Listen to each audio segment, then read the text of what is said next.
బాగా ఇష్టమైన నాయకులు, నేను గొడవ పెట్టుకున్న నాయకులు.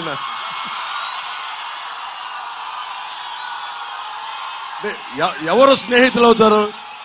గొడవ పెట్టుకున్న వాళ్ళే స్నేహితులు అవుతారు. అంటే ఈయన నువ్వు పోటీ చేస్తానంటే, పవన్ కళ్యాణ్ పోటీ చేస్తానంటే దెందులూరు నుంచి నేను నెగ్గిస్తాను, గెలిపిస్తానని చెప్పిన చింతమనేని ప్రభాకర్ గారికి మనస్ఫూర్తిగా నా హృదయపూర్వక నమస్కారాలు.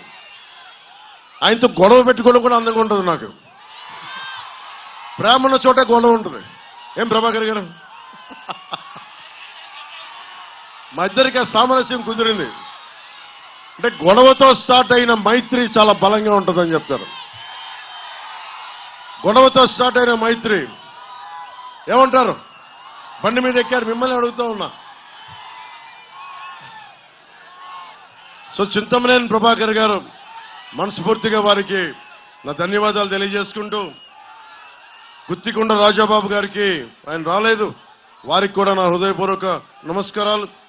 చలమలశెట్టి రమేష్ గారికి,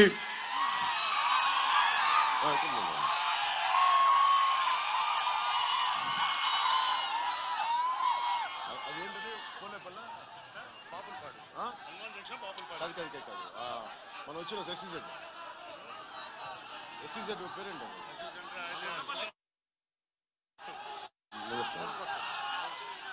మన ఎస్సీజెడ్ కోసం మీరు రావాలి అని చెప్పి, అదే మన ఎస్సీజెడ్ కోసం, మన మల్లవల్లి ఎస్సీజెడ్ కోసం తెలంగాణ నవాబులు ఇచ్చిన భూముల్ని ఉర్దూ ఒరిజినల్ పత్రాలుండి వాళ్ళకి అన్యాయం జరిగింది. మల్లపల్లి ఎస్సీజెడ్ వల్ల మీరు రావాలి అని చెప్పి నా కోసం పనిగట్టుకుని వచ్చిన చలమలశెట్టి రమేష్ గారికి, గన్నవరం నియోజకవర్గపు సమస్యల్ని జనసేనకి ముందుండి తీసుకొచ్చిన చలమలశెట్టి రమేష్ గారికి మనస్ఫూర్తిగా నా హృదయపూర్వక నమస్కారాలు. అలాగే BJP incharge doctor Gannavaram incharge doctor Phani గారికి, ముద్రపోయిన వెంకటేశ్వరరావు గారికి, టీడీపీ పరిశీలకులు గన్నవరానికి, గరికిపాటి శివ గారికి, జేఎస్పీ ఎలక్షన్ కోఆర్డినేటర్ వారికి కూడా నా హృదయపూర్వక నమస్కారాలు.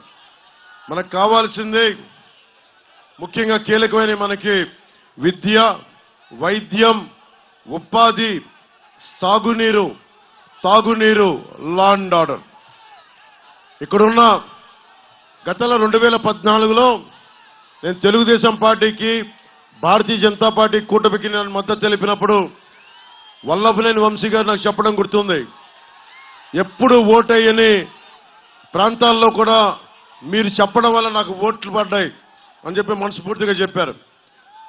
అతను చాలా హేతువున్న నాయకుడు, వివేకమున్న నాయకుడు, ప్రజలకు అండగా ఉన్న నాయకుడు అనుకున్నాను. కానీ ఈ రోజున విభేదాలు ఉండొచ్చు.